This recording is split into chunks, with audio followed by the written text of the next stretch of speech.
You think you know where you come from, your name, your family, your country. But what if everything you believed about your ancestry is wrong? What if the blood running through your veins isn't local at all? Not Celtic, not European, not even from this side of the world. One man from Scotland found out the hard way. He took a simple DNA test, expecting Highland pride, maybe Viking strength, maybe Celtic roots. But the result said otherwise. His closest genetic relatives weren't in Europe. They were thousands of miles away, deep in North Africa. Berber tribes, the Sahara, a desert people who, according to history, never came to Scotland. But their DNA was there in him. Unmistakable and ancient. He wasn't alone. Scientists started finding more of these ghost signatures, unexplained genetic fragments in Highland families. No ships, no wars, no legends, just blood. The records said no, but the body said yes. So who were they? These forgotten travelers. These unnamed ancestors who left no trace except you. There are no statues of them, no scrolls, no epic songs, but they are real. Their legacy is not in libraries, it's in your cells, in your face, in your mitochondria. This is not just a twist in a lab report. It's a rupture in identity. Because if your blood holds the fingerprint of a forgotten world, then what else have we inherited without ever knowing? So we go back before Scotland had a name. Before there were clans, or kilts, or Celtic tongues. Back to the silence after the Ice Age, when the glaciers melted and the land was raw, damp, and empty. And into that emptiness walked the first humans. Dark-skinned, curly-haired, with eyes as pale and cold as northern ice.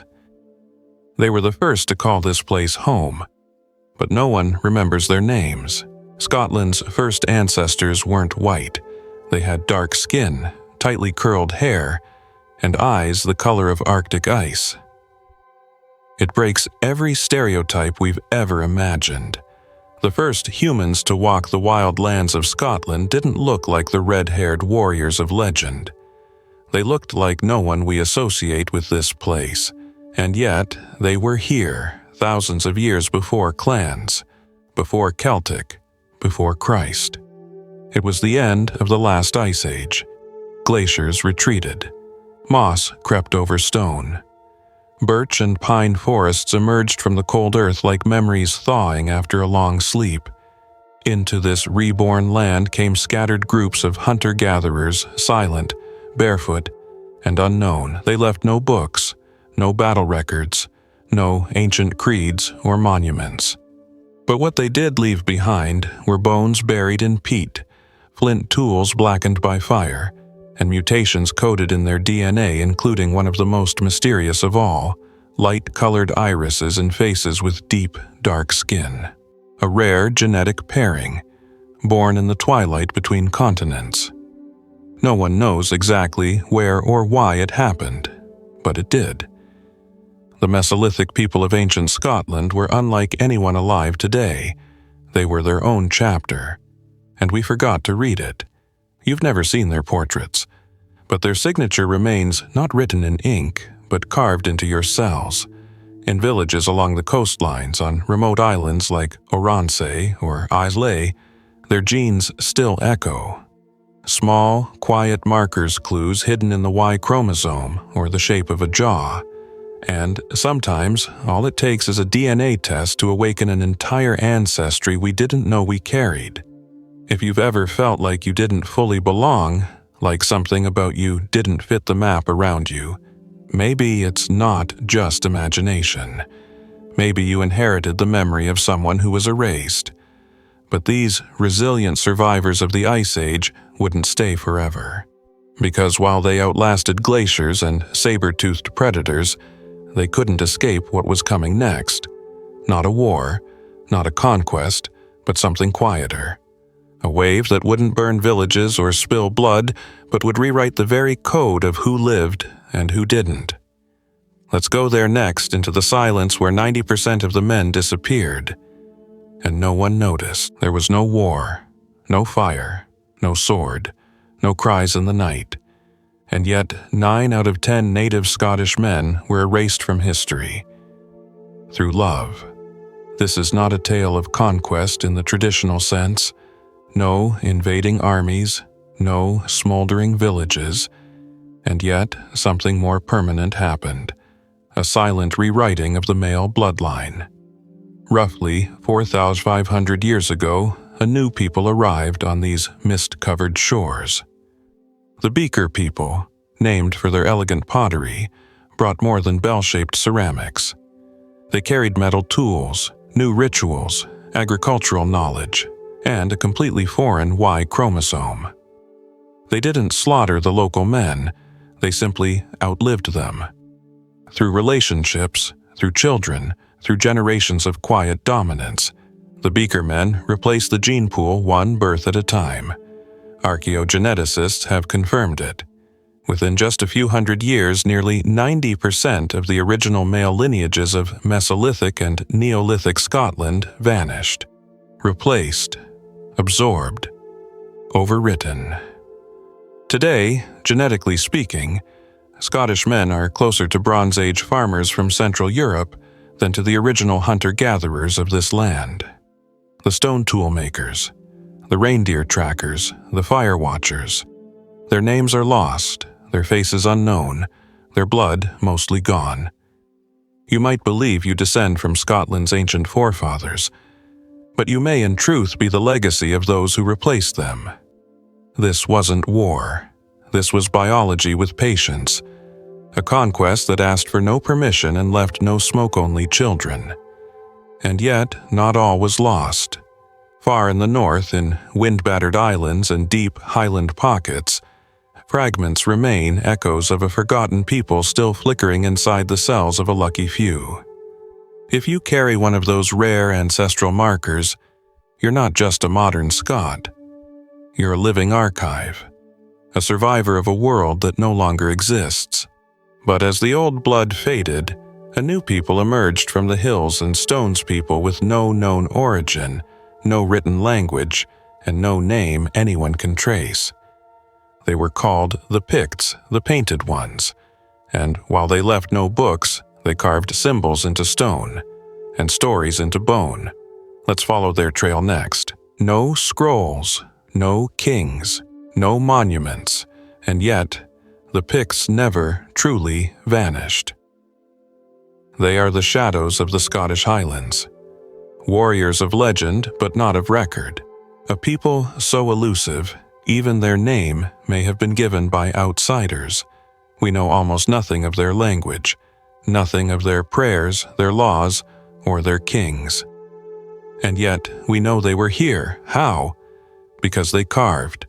Into stone, into skin, into silence. The Picts left behind no alphabet, but their symbols remain swirls, beasts, circles, hands, carved into standing stones that still defy interpretation, painted onto bodies before battle, passed down through whispers, tattoos, and DNA. For centuries, scholars saw them as a mystery tribe barbarians painted blue, resisting Rome from the northern frontiers, but recent genomic analysis has shattered the myth of their disappearance. The Picts never died out. They didn't vanish. They were a fusion and evolutionary knot between the Mesolithic survivors and the Beaker newcomers. Their DNA holds traces of Scotland's first hunter-gatherers, layered with the later Bronze Age arrivals. They weren't a lost people. They were a living bridge between the ancient and the emerging. They didn't disappear. They simply changed their name and merged into Gaelic culture without leaving the gene pool. So, while you won't find the Picts in your history textbook, you might find them in your cheekbone, in the shape of your molars, in a rare gene for skin pigmentation still clustering in northern Highland villages. You won't read about them, but you might feel them running through your veins. This flips everything we thought we knew. The so-called uncivilized Picts weren't erased by time. They survived it.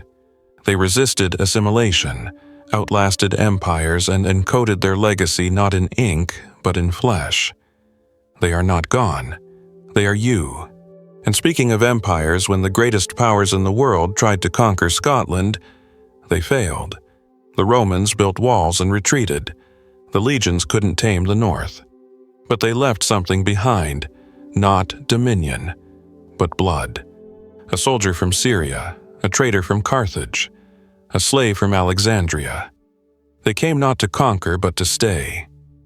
And their blood still pulses, quietly, in corners of the Scottish genome.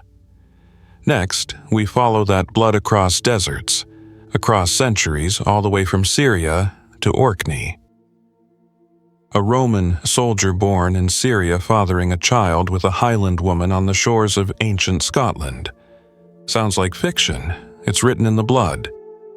The Roman Empire may have failed to conquer all of Scotland, but it left something far more enduring than walls or roads, genes. Modern DNA analysis has uncovered traces of Middle Eastern and North African ancestry hidden within certain Scottish lineages. Unexplained, unannounced, but very much real. These aren't modern migrations. These are deep-time echoes, remnants of a forgotten exchange between empire and edge. Roman records tell us that soldiers from Syria, Libya, and Anatolia were routinely stationed on the northern fringes of Britannia. Most historians believed they came and went, but the genome tells a different story. Some stayed, some fell in love, some had children, and those children grew up among heather and fog, never knowing that a piece of the desert was carried quietly in their cells. But Rome was only the beginning. Centuries later came the Vikings' longboats slicing through freezing waves, warriors landing on the Orkney Islands and the northern coasts. But they didn't just raid. They settled. They built homes, raised families, founded clans. Orkney, in fact, has a higher percentage of Viking Y DNA than most towns in Norway. The bloodlines that shaped Scottish nobility families like the Sinclairs, the Bruces, the MacLeods aren't stories of purity. They're stories of mixture, of collision, of blending across seas and centuries. If your last name ties you to a proud Scottish clan pause, because that name may not be what you think. Many clans weren't bloodline dynasties, they were political alliances, families joined by loyalty, not biology. Take the MacDonalds, today one of the most widespread Scottish surnames.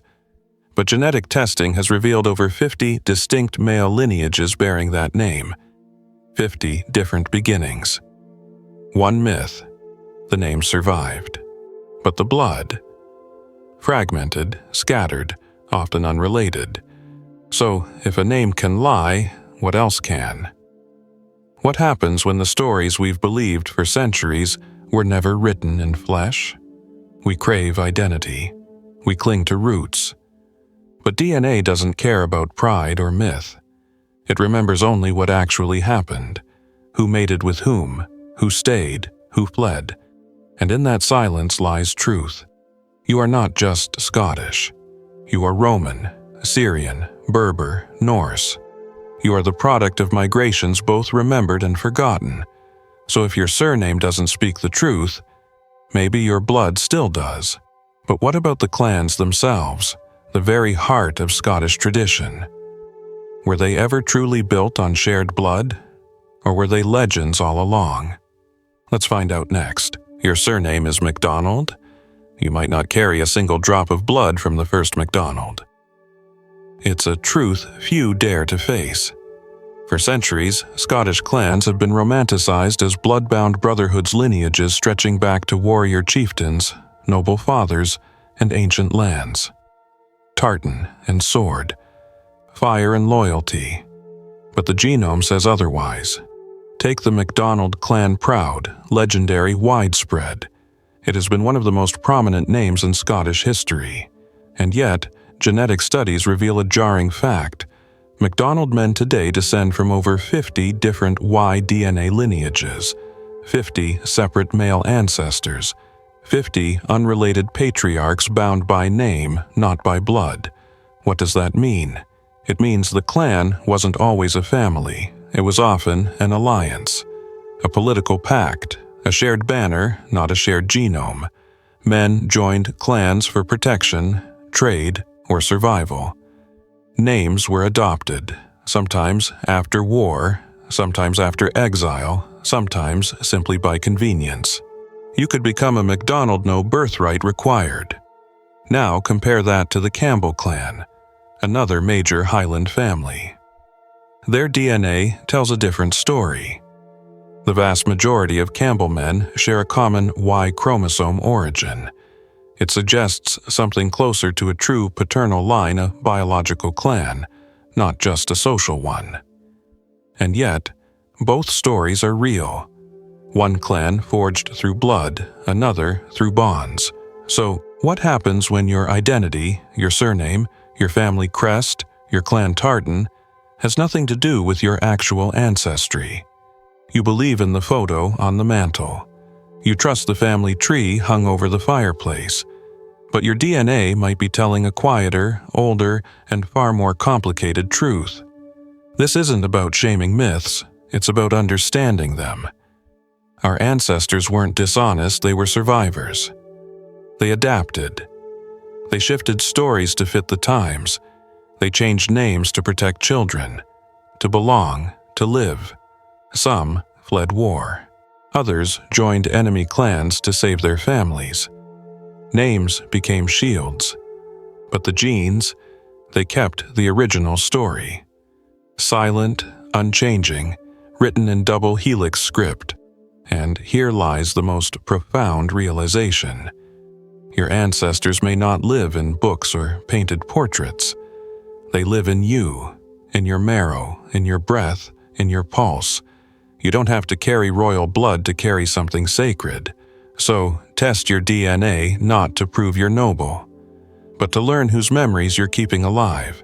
Not to chase a flag, but to honor the footsteps that got you here. Because sometimes, the truest legacy is not the name you inherited, but the history that never got written down. And that's the secret the blood has been whispering all along.